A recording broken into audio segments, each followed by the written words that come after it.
right, I'm pretty sure that during this lockdown, there has been a pile of babies made. So what are we all gonna need? We're going to need a modern gender reveal cake, and that's what this week's tutorial is all about. We've got painting with a new product I hadn't really tried before, and I love it. Such a great product, and I'm really excited about it. I'm so happy with the way it turned out. As per usual, it would be great if you go ahead and subscribe to my channel. Like this video, helps me out a lot. And remember, this is my Instagram. Go ahead and tag me in any pictures of any projects that you make using any of my tutorials. It's really cool for me to see. Let's get down to business. The reason I'm choosing to use these There by Sweet Sticks is because they tend to go on pretty opaque. Once they dry, you can layer them a little bit. And I wanted solid color, less watercolor looking. These kind of go on more like acrylic paints. And so for today's design, since we're doing more of a bold abstract art sort of deal, that these would be great. The important thing to know with these paints is that you need to shake the bottles really well before using them.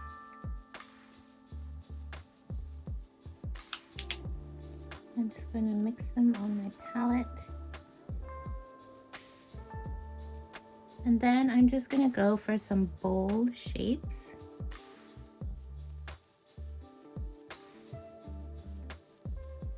But I love how opaque you can get these paints on. The color is solid. You don't have to dilute the color with anything. So first I'm just going to go around with the same color since I have it mixed and my brush is already saturated with it.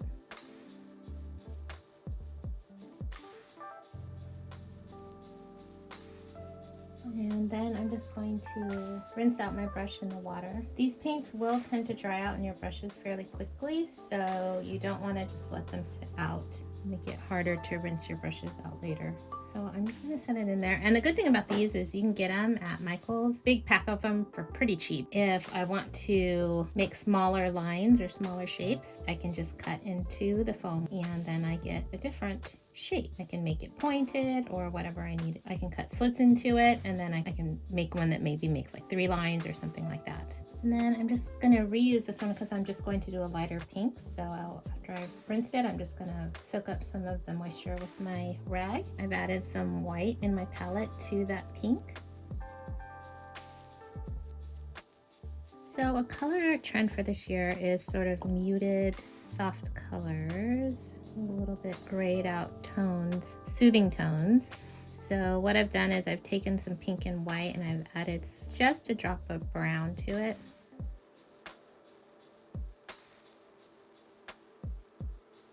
And the great thing with these paints too is you can sort of brush back and forth over them without them getting too streaky. If I were to try to do this with the gel colors, with the white gel color especially, it would just start to crack and get streaky. But these I can get nice, good, solid color. So I've mixed up some blue with some white and some brown to get this sort of grayed out blue. And I'm gonna use it to create some overlapping shapes and fill in the negative space. But like I said, these are like painting with acrylics. They dry solidly, so it's good for layering because once one layer is dry, you can sort of paint over it and it will cover that color. So you can get nice flat areas of color. So I'm gonna stay working in the blue family. I'm gonna keep adding more white to my blue now.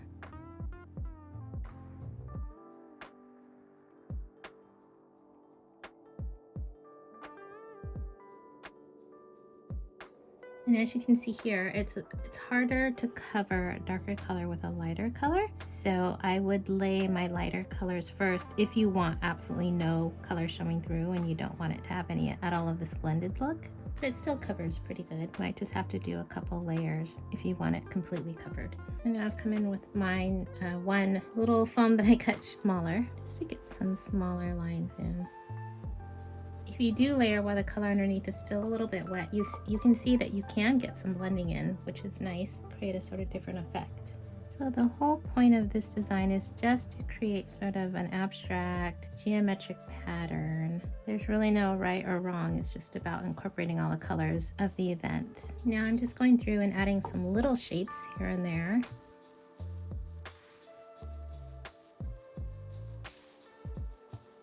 Okay, now with a contrasty color, I'm just going to do some kind of dry brush strokes.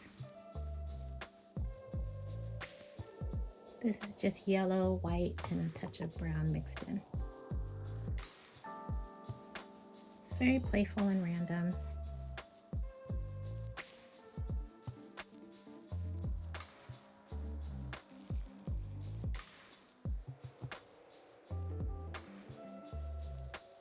So this has been drying for just a little bit. Now I'm going to come in with my paintbrush, and I've just got some pure white, and I'm just going to make some marks.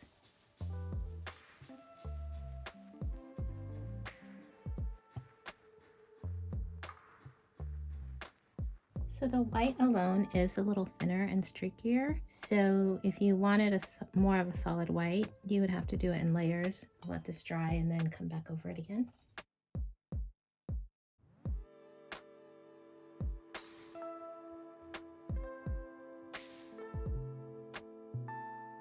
Okay, and then finally we're just going to come in with some black. So I've just dipped the end of my paintbrush into some of the black.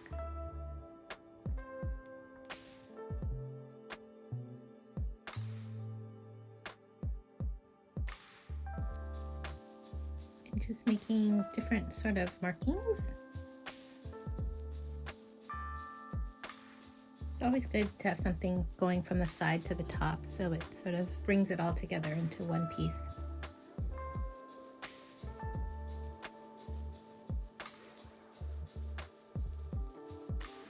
So it's just random mark making, whatever comes to mind. But basically this whole cake is just sort of about playing. I think what can help is if you keep in mind to keep your cake moving as you look around and see where something is missing. And also to keep different sizes in mind and scale. So you've got some large shapes, some small line work and dots, some smaller solid shapes, some sketchy dry brush markings going around. And so from every angle, there's a little bit of all of that.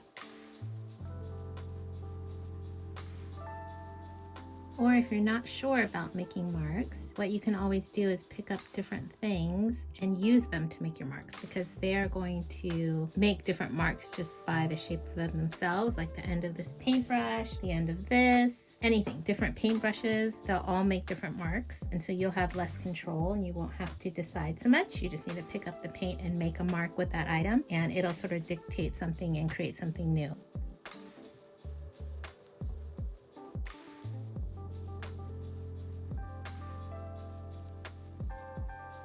So now what I'm going to do for the bottom tier is make a design around it using some fondant cutouts. So I've made a template, just this little sort of L shape. I made it on cardstock, and I'm just going to cut a bunch of these out in really thin fondant and let them dry flat. I have two about equal size balls of fondant here that go with the color scheme of the painted tier, and I'm just going to mix a little bit of Tylose into each.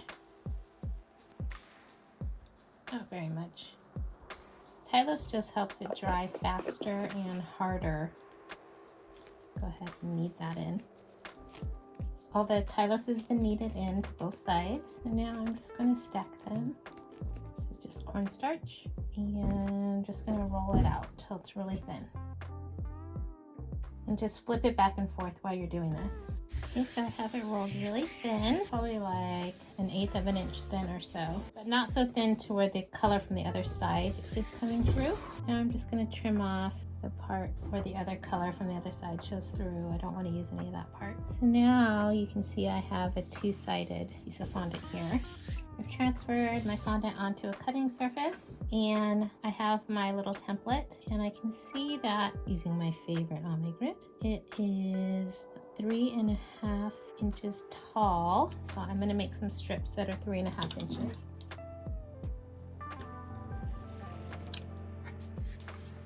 And this is why I love the Omni Grid, because it's clear and I can see straight through it.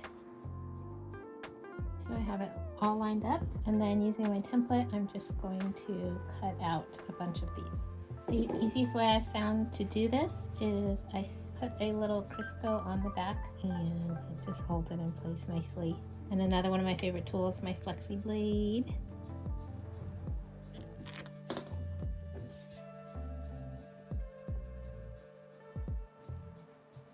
Okay, Okay, and when you leave them to dry, just make sure you straighten them all out so they're nice and square. So I'm just gonna cut as much of these out as I can. So I've got all my little shapes cut out over here. They're drying. And so I'm just gonna measure the circumference of my cake with a tape measure, and it's about 19 inches. I figured out that I made 32 of these little L shapes, and my cake is 19 inches around. So doing the math, so dividing 19 inches by the 32 pieces I have, that would give me 0.59. And so that's about, let's round up to 0.6. So about every 0.6 inches, about 2/3 of an inch is where I would put one of these. Okay, so according to my math expertise, what I do know is that 2/3 of an inch is a smaller amount than 3/4 of an inch. I don't know exactly what marking on my little Omni grid here would be exactly equivalent to 2/3 of an inch, but I know what 3/4 of an inch is, so I'm just gonna go a little bit less than that. So somewhere in between this 5/8 mark and this 3/4 mark is, I'm gonna say, around 2/3 of an inch. So anyway, I chose a backside. This is just the side that I happen to like the least.